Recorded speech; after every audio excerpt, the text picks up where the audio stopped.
Hello students, आज से हम class 9 CBSE subject artificial intelligence के first unit AI reflection start कर रहे हैं। इफ यू सी, इस यूनिट को 3 पार्ट्स में डिवाइड किया गया है। First is session 1, understanding AI. इसमें हम देखेंगे what is artificial intelligence, what are the different applications of AI and what are the 3 domains of AI, right. और जो सेकंड सेशन है उसमें हम देखेंगे प्रोजेक्ट साइकिल। इस सेशन में हम देखेंगे कि एआई प्रोजेक्ट को डेवलप करने के लिए हम कौन कौन सी स्टेजेस से गो थ्रू होते हैं, right. And third session is about ethics and morality. इसमें हम एआई से रिलेटेड इश्यूज की बात करेंगे एंड वो कौन से प्रिंसिपल्स हैं जिनको हमें फॉलो करना चाहिए while creating an AI model, right. So let's get started. इस वीडियो में हम सेशन 1 अंडरस्टैंडिंग एआई कवर करेंगे, right. So if you see, AI stands for artificial intelligence. तो यहाँ पर artificial means that is man made, right. और intelligence means जो human beings के पास होती है। ह्यूमन बींग्स कम्युनिकेट कर सकता है, दूसरों की फीलिंग्स को समझ सकता है, डिसीजन ले सकता है, अपने आप को इम्प्रूव कर सकता है टाइम के साथ, फ्यूचर को भी प्रेडिक्ट कर सकता है, राइट। बट इसका मतलब जो बाकी के लिविंग बींग्स हैं, एनिमल्स हैं, बर्ड्स हैं, क्या उनमें इंटेलिजेंस नहीं होती? उनके अंदर भी इंटेलिजेंस होती है।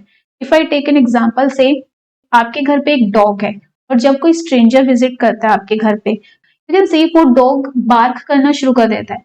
इसका मतलब डॉग के अंदर भी इंटेलिजेंस होती है, वो पर्सन को रिकॉग्नाइज कर सकता है कि ये एक स्ट्रेंजर है या फिर फैमिली मेंबर है, राइट। एंड इफ यू सी, वो डिसीजन भी ले सकता है। उसने देखा ये स्ट्रेंजर है तो उसने भौंकना शुरू कर दिया, तो यानी भौंकना उसका एक डिसीजन है कि इस स्ट्रेंजर को एंटर नहीं करने देना है, राइट। तो ये उसका डिसीजन है।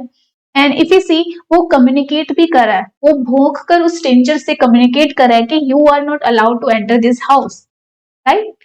तो एनिमल्स के अंदर भी इंटेलिजेंस है।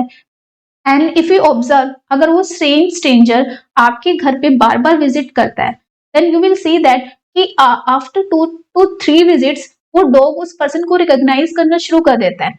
Now third time, fourth time जब वो पर्सन आता है तो आपका डॉग उस पर्सन पर भौंकना बंद कर देता है। तो इसका मतलब डॉग भी इम्प्रूव करते हैं, टाइम के साथ लर्न करते हैं कि नाउ ये एक स्ट्रेंजर नहीं है, ये एक फैमिली का मेंबर है, राइट। इसका मतलब जितने भी लिविंग बींग्स हुए ये सब भी कम्युनिकेट कर सकते हैं, डिसीजन ले सकते हैं, अपने आप को इम्प्रूव कर सकते हैं टाइम के साथ, right.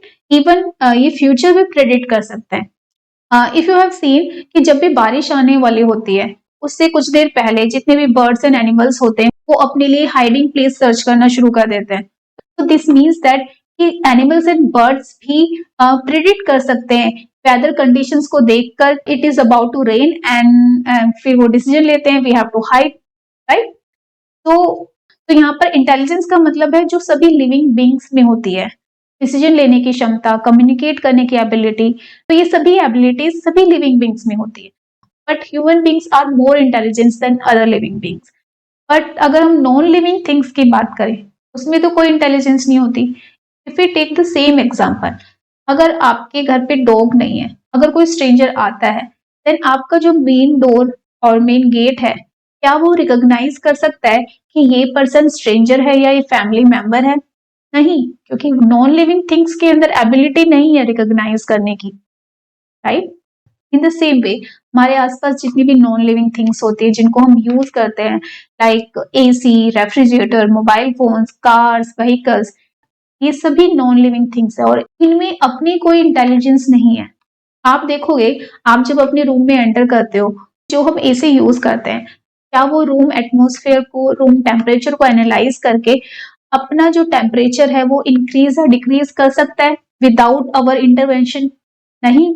If you talk about the refrigerator जो हम यूज करते हैं, उसमें हम डिफरेंट आइटम्स और वेजिटेबल्स, फूड स्टोर करते हैं, क्या फ्रिज अपने आप सभी आइटम्स को चेक करके हमें बता सकता है कि ये पर्टिकुलर आइटम, ये particular vegetables out of stock है, you should buy it and store it? No, because that is non living things, उसके अंदर अपनी कोई इंटेलिजेंस नहीं है। अब ये सभी डिवाइसेस नॉन लिविंग थिंग्स हैं, इनके अंदर अपनी कोई इंटेलिजेंस नहीं है। बट अगर इन सभी डिवाइसेस के अंदर इंटेलिजेंस डाल दी जाए, अगर आपका रेफ्रिजरेटर अपने आप सभी आइटम्स को एनालाइज करके आपको एक मैसेज दे दे कि milk is out of stock और दिस पर्टिकुलर फ्रूट और vegetable is out of stock, ये खत्म हो गए, यू शुड बाय इट, तो हमें फ्रिज के अंदर चेक नहीं करना पड़ेगा, तो हमारी लाइफ थोड़ी और आसान हो जाएगी। अब से आपका एसी अपने आप रूम एनवायरनमेंट को एनालाइज करके रूम टेम्परेचर को डिक्रीज कर देता है without our intervention. So this means that this AC is artificially intelligent. हाँ, से आपकी कार, आप उसमें बैठो और आप बताओ आपको उस डेस्टिनेशन पर पहुंचना है और वो अपने आप ड्राइव करे, जैसे ही रेड लाइट आती है अपने आप स्टॉप हो जाए, right, and it will choose the path on its own. आपको इंटरवेंशन करने की जरूरत नहीं है, वो अपने आप पे डिसीजन ले रही है, पाथ को रिकॉग्नाइज करे। तो this means that that car is artificial intelligent. You all have heard about the Tesla car, जो एक सेल्फ ड्राइविंग कार है, अपने आप डिसीजन लेती है। So that is also artificial intelligent because car के अंदर अपनी कोई इंटेलिजेंस नहीं है, but we human beings have put that intelligence in that car, right? Now that car become artificial intelligent, right? In the same way, mobile phone को अगर आप instruction देते हो कि just call to that person जो contact list में है, तो मोबाइल फोन आपकी वॉइस की कमांड पर ही अपने आप ही उस पर्टिकुलर पर्सन को कॉल कर देता है, राइट। सो आपने उस नंबर को डायल नहीं किया, मोबाइल फोन ने आपकी बात सुनी और उस नंबर को डायल कर दी, तो इसका मतलब एक नॉन लिविंग थिंग कि हमारी बात को सुन पा रही है, समझ पा रही है, राइट। उसके अंदर तो इतनी इंटेलिजेंस नहीं है कि वो हमें अंडरस्टैंड कर पाए, but now they are understanding our language, so this is artificial intelligence. Now if we say what is artificial intelligence, we can say that कि जो इंटेलिजेंस ह्यूमन बींग्स के पास है, like making decisions, recognizing person, understanding language, predicting future, learning on its own, ये जो intelligence है वो जब एक मशीन के अंदर भी आ जाए, यानी एक मशीन भी ह्यूमन की तरह बिहेव करने लगे, now that machine become artificial intelligent, right. I hope you have understood what is artificial intelligence. Now let's see some applications of AI. Now we can see we are surrounded by AI technology. हमारे आसपास जो भी devices हम use कर रहे हैं आजकल, उन सभी डिवाइसेस AI टेक्नोलॉजी से एम्पावर्ड है। If we see the smartphones जो हम सबसे ज्यादा यूज करते हैं, आप देखते हो उसमें जो फेस लॉक सिस्टम है, तो ये भी AI की वजह से पॉसिबल है। स्टार्टिंग में आप एक बार अपना फेस फीचर्स फीड कर देते हो स्मार्टफोन के अंदर, एंड नेक्स्ट टाइम जब भी आप स्मार्टफोन को अनलॉक करोगे तो वो आपके फेस को रिकॉग्नाइज कर सकता है, राइट। आपके फेशियल फीचर्स को एनालाइज करके डिसीजन ले सकता है कि फोन को अनलॉक करना है या नहीं, right. And if we talk about the smart assistants, Amazon Alexa, Apple Siri, Google Assistant, ये सभी वॉइस असिस्टेंट्स है जो हमारी वॉइस कमांड पर काम करते हैं। इन सभी डिवाइसेस से जब आप वॉइस कमांड देते हो, say how is the weather, play some music, right, so इस टाइप की वॉइस कमांड्स को, हमारी लैंग्वेज को ये सभी डिवाइसेस अंडरस्टैंड कर पा रहे हैं, उन्हें एनालाइज कर पा रहे हैं, राइट, उन सबको समझ के उन पर डिसीजन ले पा रहे हैं। That is possible because of AI. And if you see in the banking sector or finance companies, in sectors में फ्रॉड और फाइनेंशियल लॉस का रिस्क रहता है, तो ये सभी सेक्टर्स AI टेक्नोलॉजी का यूज करते हैं इन सभी फ्रॉड्स और रिस्क को डिटेक्ट करने के लिए। फॉर एग्जांपल, से मोस्टली एक यूजर्स की ट्रांजेक्शन दिल्ली या दिल्ली के आसपास एरिया की होती है।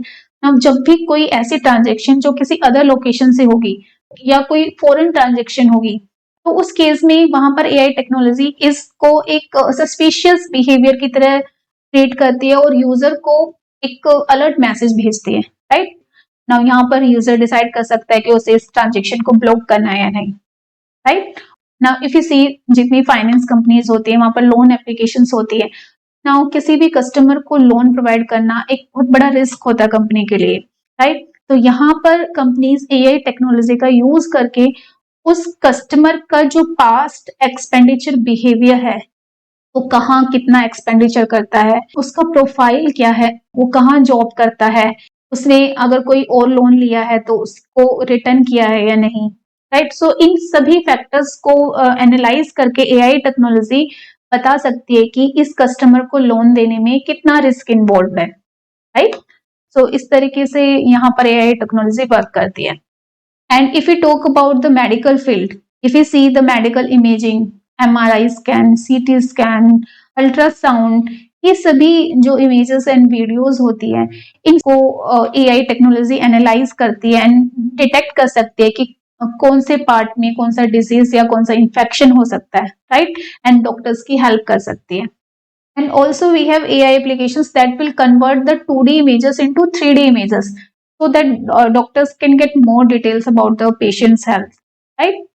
And if we talk about the entertainment field, we have seen that जितने भी recommendations हमको मिलते हैं Spotify पे, Netflix पर, YouTube पर, तो यहाँ पर भी AI टेक्नोलॉजी यूज होती है, राइट. तो ये सभी applications YouTube, Netflix, Spotify AI technology का यूज करके यूजर की लाइक्स एंड डिसलाइक्स पता लगाती है एंड देन यूजर की लाइक्स के अकॉर्डिंग उनको रिकमेंडेशंस देती है, right. And even social media platforms पर जब आप कोई पोस्ट अपलोड करते हो तो आप देखते हो कि अपने आप आपको किस फ्रेंड को टैग करना चाहिए वो रिकमेंडेशन आता है, राइट. वहां पर भी AI टेक्नोलॉजी यूज होती है.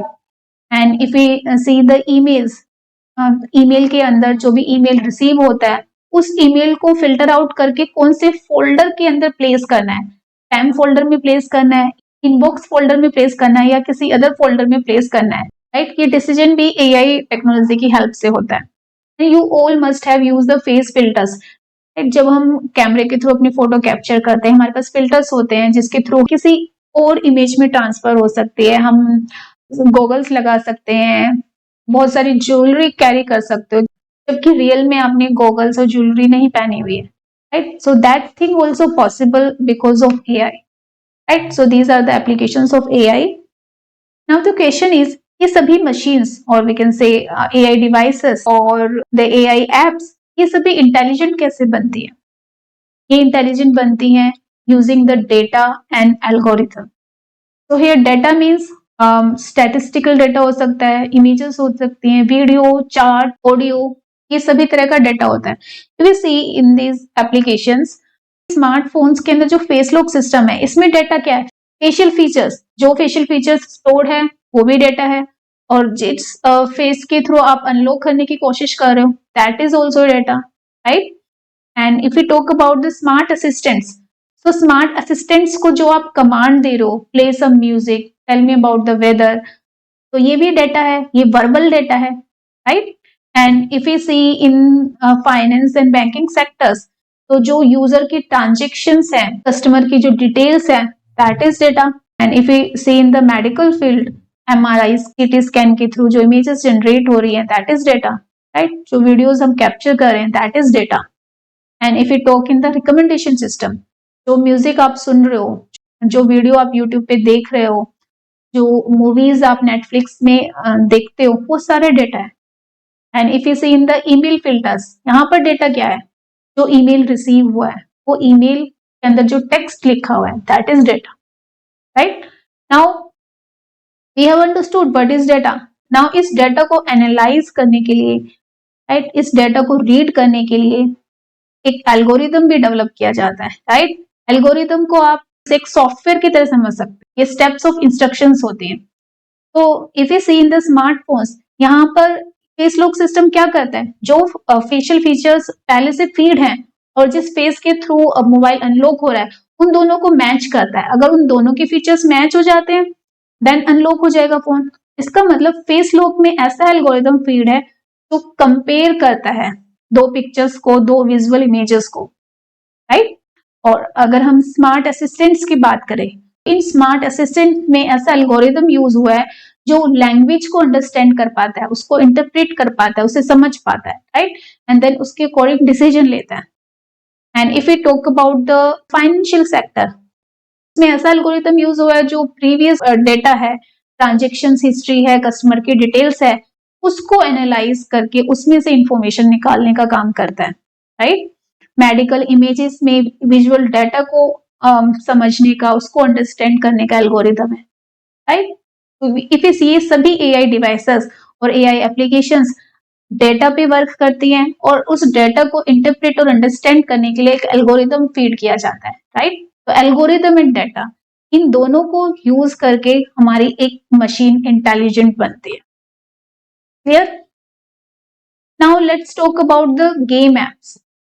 आपकी बुक में 3 गेम्स एप्लीकेशंस के बारे में बताया गया है, तो आपकी बुक में उनके लिंक्स भी दिए हुए हैं, आप यहाँ पर भी लिंक्स दे सकते हैं। मैं रिकमेंड करूंगी कि आप इन सभी लिंक्स पर जाकर एक बार इन सभी गेम एप्लीकेशंस पर प्ले करके देखें। मैं यहाँ पर आपको इन सभी गेम एप्स का जो यूज है वो बताना चाहती हूँ, so you can understand the data and the algorithm in these apps. If you see the first game app, ये गेम ऐप है रॉक पेपर एंड सीजर। आप सभी लोगों ने rock paper and seizure game खेला होगा, तो आप सबको इसके रूल्स पता है। तो अगर हम ये गेम इस AI एप्लीकेशन के साथ खेलते हैं, तो you will find that may be first 2-3 round आप जीत जाओ, बट आप ऑब्जर्व करोगे कि 4th टाइम के बाद मोस्टली ये AI एप्लीकेशन जीत रही है। नाउ से फर्स्ट टाइम आपने रॉक चूज किया, आप जीत गए। सेकेंड टाइम आपने सीजर चूज किया, फिर से आप जीत गए। फिर पेपर चूज किया, फिर से आप जीत गए। फिर आपने से रॉक चूज किया, बट इस टाइम पे मे बी AI एप्लीकेशन जीत जाए। अगेन आपने सीजर चूज किया, अगेन AI एप्लीकेशन जीत जाएगी। फिर आपने पेपर चूज किया, अगेन AI एप्लीकेशन जीत जाएगी। तो इफ यू सी यहाँ से ये AI एप्लीकेशन ने विन करना शुरू कर दिया। सो यहाँ पर ये AI एप्लीकेशन क्या कर रही है कि जो आप मूव चूज कर रहे हो, जो डेटा आप इस एप्लीकेशन को दे रहे हो, उस डेटा के अंदर इसने पैटर्न देखा, फर्स्ट रॉक, फिर then scissor, then paper, rock scissor and paper, right. So इस पैटर्न को रिकॉग्नाइज करके नाउ वो अब अपना नेक्स्ट मूव लेगी, right. So we can see इस एप्लीकेशन में डेटा क्या है, राइट। जो भी मूव आप सिलेक्ट करो दैट इज डेटा, राइट। और यहाँ पर एल्गोरिथम क्या है, एल्गोरिथम है आपका जितना भी डेटा आपने फीड किया है उस डेटा के अंदर पैटर्न फाइंड आउट करना, राइट। सो ये एप्लीकेशन एल्गोरिथम को यूज करके इस डेटा के अंदर पैटर्न फाइंड आउट करती है and then it will take the next move, right. अगर हम सेमेंट्रिक्स एप्लीकेशन की बात करें, इस एप्लीकेशन में जब आप खेलोगे you will see this type of screen. यहाँ पर आपको एक हाईलाइटेड वर्ड मिलेगा, आपको इस वर्ड को इस प्लेट में से रिमूव करना है, इस वर्ड को नीचे मूव करना है। तो उसके लिए आपको यहाँ पर एक टेक्स्ट टाइप करना होगा। अगर ये टेक्स्ट इस वर्ड से रिलेटेड हुआ तो ये वर्ड इस प्लेट में से रिमूव हो जाएगा, राइट। इसमें सबसे लास्ट में पहुंच जाएगा, otherwise you will loose and आपको फिर नेक्स्ट टेक्स्ट टाइप करने को मिलेगा, राइट। इफ यू सी ये जो गेम ऐप है इन दोनों वर्ड्स का मीनिंग समझती है और चेक करती है कि क्या ये दोनों वर्ड एक दूसरे से रिलेटेड है या नहीं। इस गेम ऐप के अंदर डेटा क्या है, तो टेक्स्ट आप टाइप करो दैट इज डेटा। और एल्गोरिथम क्या है, एल्गोरिथम इसमें वो यूज हुआ है जो ह्यूमन लैंग्वेज में जो वर्ड्स यूज होते हैं उसका मीनिंग समझ पाए और दो वर्ड्स के बीच में क्या रिलेशन है वो समझ पाए, राइट। सो इफ यू सी यहाँ पर पिलो है, तो अगर आपने स्लीप लिखा है तो we know that this pillow is used for sleep. अगर आप यहाँ पर बेडशीट लिखोगे then also it can understand कि पिलो बेडशीट के साथ यूज होता है। If you type bed then also it can understand pillow bed पे यूज होता है, राइट। बट अगर आपने कोई डिफरेंट वर्ड लिख दिया है, से आपने यहाँ पर पेन टाइप किया है, नाउ ये एप्लीकेशन अब इस पिलो और पेन का मीनिंग समझती है, इट कैन रिकॉग्नाइज कि ये दोनों एक दूसरे से रिलेटेड नहीं है, right. Now here this time you will lose this game, right. तो इसमें ऐसा एल्गोरिथम यूज हुआ है जो ह्यूमन लैंग्वेज में जो वर्ड्स यूज होते हैं उनका मीनिंग समझ पाए और दो वर्ड्स कैसे एक दूसरे से रिलेटेड है उसको इंटरप्रेट कर पाए, right.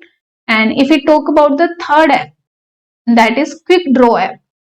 If you play this game आपको एक फिगर ड्रॉ करने के लिए मिलेगी, say you have to draw a butterfly, right. Now आपको स्क्रीन पर बटरफ्लाई ड्रॉ करनी है। नाउ ये ऐप जो आपने ड्रॉ किया है उसको रिकॉग्नाइज करेगी क्या वो बटरफ्लाई है या नहीं। अगर वो बटरफ्लाई है then you will win the game, otherwise you will lose the game.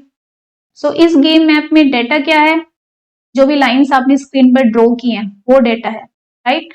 और एल्गोरिथम क्या है, राइट। जो भी इमेज आपने ड्रॉ की है, जो शेप आपने बनाई है, उस शेप को रिकॉग्नाइज करना कि वो बटरफ्लाई की है या नहीं, वो ये एल्गोरिथम करता है, राइट।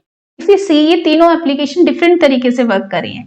ये एप्लीकेशन डेटा के अंदर पैटर्न फाइंड आउट कर रही है, ये एप्लीकेशन वर्ड्स का मीनिंग चेक कर रही है, दो वर्ड्स एक दूसरे से रिलेटेड है या नहीं, राइट। तो ये लैंग्वेज को अंडरस्टैंड करने का काम कर रही है। एंड ये एप्लीकेशन विजुअली पिक्चर को रिकॉग्नाइज कर रही है। नाउ ये तीनों एआई एप्लीकेशंस एआई के डिफरेंट डोमेन्स को रिप्रेजेंट कर रही है। इफ यू सी, एआई के 3 डोमेन्स होते हैं, data science, NLP and computer vision. Now data science AI की वो फील्ड है जिसमें मशीन्स को डेटा को एनालाइज करना, इंटरप्रेट करना, उसमें से कुछ यूजफुल इंफॉर्मेशन निकालना सिखा रहे हैं, राइट। फॉर एग्जाम्पल, जितने भी रिकमेंडेशंस आपको मिलते हैं सोशल मीडिया साइट्स पर, यूट्यूब पर, नेटफ्लिक्स पर, स्पॉटिफाई पर, राइट। सो जितने भी एआई जो रिकमेंडेशन के लिए यूज होती है वो सभी एआई टेक्नोलॉजी डेटा साइंस पर वर्क करती है। तो जो भी म्यूजिक और वीडियोस आप देख रहे हो वो सभी डेटा है। ये सारा डेटा इन सभी एप्लीकेशंस के पास जाता है। वहां पर जो एआई टेक्नोलॉजी यूज हुई है, that technology is trained in analysing the data. जब भी आप ऑनलाइन शॉपिंग करते हो तो आप जब भी किसी पर्टिकुलर प्रोडक्ट की शॉपिंग करते हो तो आपने देखा होगा कि उसी प्रोडक्ट के एड्स आपके सिस्टम पर, आपके मोबाइल पर आना शुरू हो जाते हैं। तो जितनी भी एडवर्टाइजिंग कंपनीज हैं वो भी एआई टेक्नोलॉजी का यूज कर रही है। वो सभी AI technology are trained in analysing the data. तो जो भी डेटा आप डिफरेंट शॉपिंग साइट्स और एप्लीकेशंस में दे रहे हो, उस डेटा को एनालाइज किया जा रहा है, इंटरप्रेट किया जा रहा है, देन उसके बेसिस पे आपकी लाइक्स एंड डिसलाइक्स के अकॉर्डिंग आपको एड्स एंड रिकमेंडेशंस मिलती है। Clear. And the second domain is NLP, जो ह्यूमन लैंग्वेज पे वर्क करती है, जिसमें हम मशीन्स को ह्यूमन लैंग्वेज को समझना सिखाते हैं, राइट। कैसे उसको इंटरप्रेट करना है एंड देन कैसे उस लैंग्वेज में रिस्पॉन्ड करना है, right. If we see the voice assistants, जितने भी वॉइस असिस्टेंट्स हैं, like Google assistants, Alexa, Siri, ये सभी हमारी कमांड पर वर्क करते हैं, राइट। सो इन सभी डिवाइसेस में ऐसे एल्गोरिथम्स पुट किए गए हैं जो ह्यूमन लैंग्वेज को समझ पाए, उनको इंटरप्रेट कर पाए, राइट, फिर देन उसके अकॉर्डिंग रिस्पॉन्ड कर पाए। और इफ यू सी, जब आप व्हाट्सएप पे मैसेज सेंड करते हो, तो जब भी आप चैट करते हो आपने देखा होगा कि जिस टाइप की आप चैटिंग करोगे अपने आप ही उस सेंटेंस को, उस वर्ड को कंप्लीट करने के लिए रिकमेंडेशन आ जाता है। यहाँ पर भी उस टेक्स्ट का मीनिंग समझ के आपको रिकमेंडेशन मिल रहा है। तो यहाँ पर जो एआई टेक्नोलॉजी है that is trained in understanding the language, right. अगर हम ईमेल फिल्टर्स की बात करें, ईमेल फिल्टर्स में जो ईमेल रिसीव होता है उसको स्पैम फोल्डर के अंदर पुट करना है, इनबॉक्स में पुट करना है या अदर फोल्डर में पुट करना है, that is also decided by AI technology. लेकिन जो एआई टेक्नोलॉजी डिसाइड करती है वो एआई टेक्नोलॉजी में जो एल्गोरिथम यूज हुआ है, वी कैन से वो एल्गोरिथम ह्यूमन लैंग्वेज को अंडरस्टैंड कर सकता है। और वी कैन से दैट कि यहाँ पर एआई टेक्नोलॉजी को ट्रेन किया गया है नेचुरल लैंग्वेज को समझने के लिए, उसको इंटरप्रेट करने के लिए, right. Now if you see the third domain that is about computer vision, right. Now इस डोमेन में हम मशीन्स को इमेजेस एंड वीडियोस को रिकॉग्नाइज करना, उनको एनालाइज एंड इंटरप्रेट करना सिखाते हैं, राइट। यानी मशीन्स को ट्रेन किया जाता है to understand the images and videos, right. So इस डोमेन में हम ऐसे एल्गोरिथम्स डेवलप करना सीखते हैं जिससे मशीन्स इमेजेस एंड वीडियोस को अंडरस्टैंड कर पाए, उनको समझ पाए, राइट, उनको इंटरप्रेट कर पाए, राइट। सो जो भी फेस लॉक सिस्टम है, फेस फिल्टर्स हैं, मेडिकल फील्ड में भी, मेडिकल इमेजिंग फील्ड में, इन सभी फील्ड्स में जहां पर भी एआई टेक्नोलॉजी वीडियोस और इमेजेस के साथ वर्क कर रही है, वहां पर जो एआई यूज हुई है that comes under this computer vision, right? So these are the 3 domains. Now let's say हमें ऐसा एल्गोरिथम डेवलप करना है जिसमें मशीन वीडियोस और पिक्चर्स को अंडरस्टैंड कर पाए, उसको इंटरप्रेट कर पाए। तो उसके लिए हम कंप्यूटर विजन फील्ड की स्टडी करेंगे। तो इस फील्ड में हम मशीन्स को सिखाते हैं कि वो इमेज को समझे, अंडरस्टैंड करे, को एनालाइज करे। हमसे आपको ऐसा एल्गोरिथम डेवलप करना है जिसमें एआई लैंग्वेज को समझ पाए, ह्यूमन लैंग्वेज पे वर्क कर पाए। तो हम एनएलपी फील्ड की स्टडी करेंगे क्योंकि इस फील्ड में हम देखेंगे कि हम कैसे मशीन्स को किसी लैंग्वेज को समझना सिखाते हैं। जब हम उसे समझ जाते हैं तो हम कोई एक नया एल्गोरिथम उससे रिलेटेड डेवलप कर सकते हैं, right. In the same way data science के अंदर जब आप स्टडी करोगे तो आपको समझ में आएगा कि किस तरीके से हम मशीन्स को डेटा के अंदर पैटर्न फाइंड आउट करना सिखाते हैं। देन आप ऐसे एल्गोरिथम्स डेवलप कर सकते हो जिसमें पैटर्न्स आइडेंटिफाई कर सकते हैं, right. I hope you have understood these 3 domains of AI और एआई क्या होता है और कौन कौन सी एप्लीकेशंस हैं एआई की। तो नेक्स्ट वीडियो में हम प्रोजेक्ट साइकिल की डिफरेंट स्टेजेस डिस्कस करेंगे। Till then take care and like and subscribe the channel.